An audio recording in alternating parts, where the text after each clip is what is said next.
کہ یہ شہر اللہ المحرم، اللہ کا مہینہ ہے، اور خاص طور پہ عاشورہ کا روزہ جو ہے یعنی 10ویں کا روزہ، یہ تو حضور نے فرمایا کہ کفارۃ النساء الذی قبلہ، جو پہلا سال گزر گیا گناہوں کو اس کا کفارہ ہو جاتا ہے۔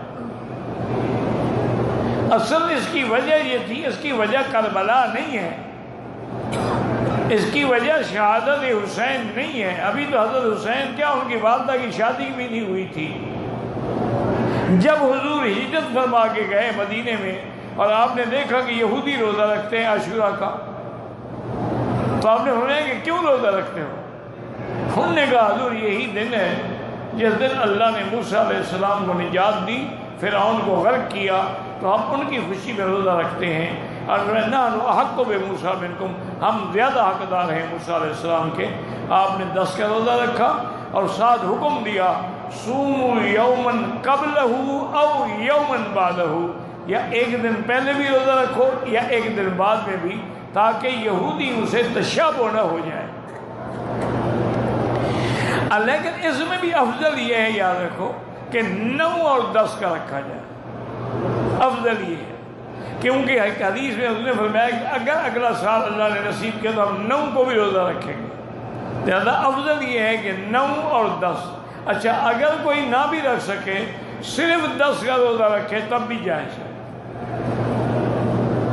اور صوبیہ ناز صاحبہ کرناٹک انڈیا سے وہ سوال کرتی ہیں جی کہ کیا محرم کے پہلے تمام 10 دنوں میں روزے رکھ سکتے ہیں؟ رسول اللہ صلی اللہ علیہ وسلم نے ارشاد فرمایا، بالکل صحیح حدیث ہے کہ افضل الصیام بعد صیام رمضان صیام الشہر اللہ المحرم، او کما قال صلی اللہ علیہ وسلم، کہ رمضان کے بعد سب سے افضل ترین روزے اللہ کے مہینے محرم کے روزے ہیں۔ اس میں محرم کی فضیلت بھی ثابت ہوتی ہے کہ آپ صلی اللہ علیہ وسلم نے محرم کے مہینے کو اللہ کا مہینہ قرار دیا، اور آپ صلی اللہ علیہ وسلم نے فرمایا رمضان کے بعد سب سے افضل روزے محرم کے۔ تو اس سے پتہ چلتا ہے کہ محرم میں روزوں کی اضافی فضیلت ہے۔ آپ صلی اللہ علیہ وسلم کا جو معمول تھا وہ تھا رمضان کے بعد سب سے زیادہ روزے آپ شعبان میں رکھا کرتے تھے۔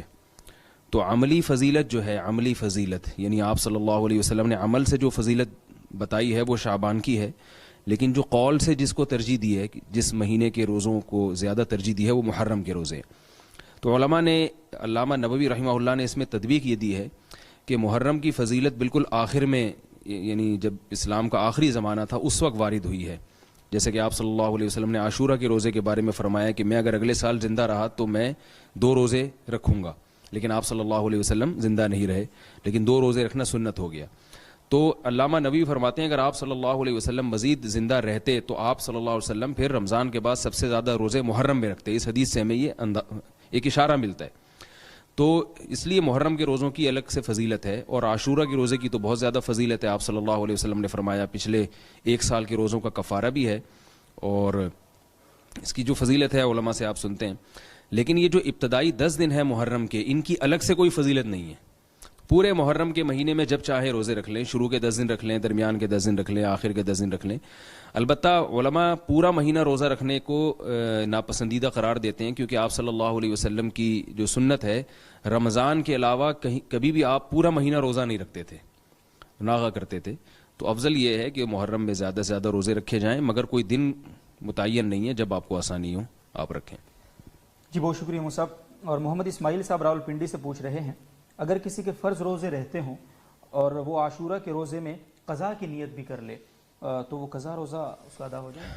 عاشورہ کے روزے میں اگر وہ قضا کی نیت کرے گا تو قضا تو ادا ہو جائے گا، مگر عاشورہ کے روزے کا ثواب نہیں ملے گا، کیونکہ عاشورہ کا جو روزہ ہے اس کی ایک مستقل فضیلت ہے۔